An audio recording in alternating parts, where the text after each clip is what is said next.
এইখানে ধানের পাশাপাশি অন্যান্য অনেক শাকসবজি হয়, আম হয়, রাজশাহীতে হয়, এখানে এই অঞ্চলে প্রচুর হয়। কিন্তু একটা সমস্যা আছে যে অনেক সময় এগুলার হিমাগার পাওয়া যায় না। আমটা যে রাখবে, কৃষক রাখবে, তারপরে 2 দিন রেখে যদি 3 দিনের দিন ঢাকায় নিয়ে যাবে, এটা রাখার জায়গা নাই। আর ঢাকায় নিয়ে যেতে যেই সমস্যা, এই যে রেলের যেই সমস্যা, মানে ট্রাকের যেই সমস্যা, এটা আমরা ওয়াকিফাল আছি এই ব্যাপারে।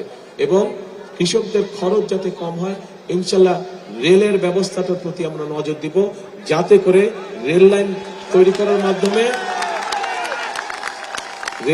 করার মাধ্যমে শুধু কৃষিজাত পণ্যই নয়, একই সাথে মানুষও যাতে কম খরচে যেতে পারে, সেই ব্যবস্থা ইনশাল্লাহ আমরা করব।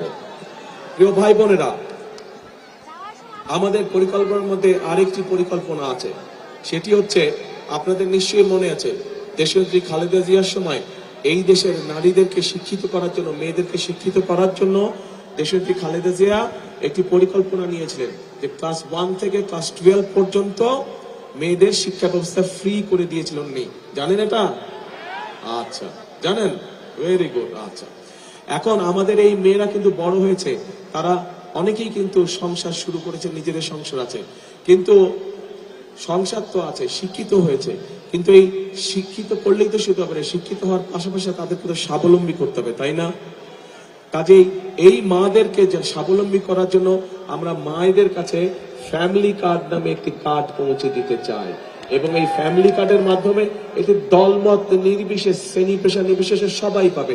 একজন কৃষকের স্ত্রী পাবে, একজন ইমাম সাহেবের স্ত্রী পাবে, একজন ভ্যান চালকের স্ত্রী পাবে, একজন school master, primary school master হোক, হেডমাস্টার সাহেব হোক, ওনার স্ত্রীও পাবে। অর্থাৎ সব ধরনের মানুষ পাবে, খেটে খাওয়া মানুষ সহ সবাই এতে পাবে, কোনো দলমত থাকবে না, এটা সবাই পাবে।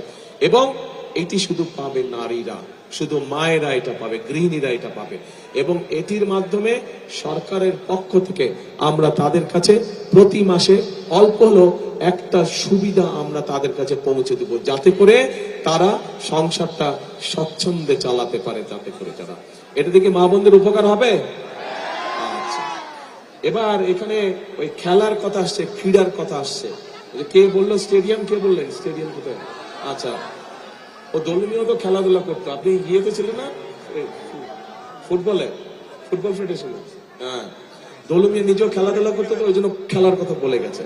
কিন্তু এই খেলার ব্যাপারটা আলাদাভাবে আমরা চিন্তা করে রেখেছি।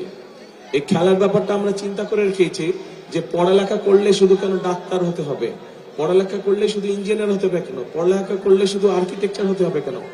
একটা মানুষ পড়ালেখা করে খেলোয়াড়ও তো হতে পারে না?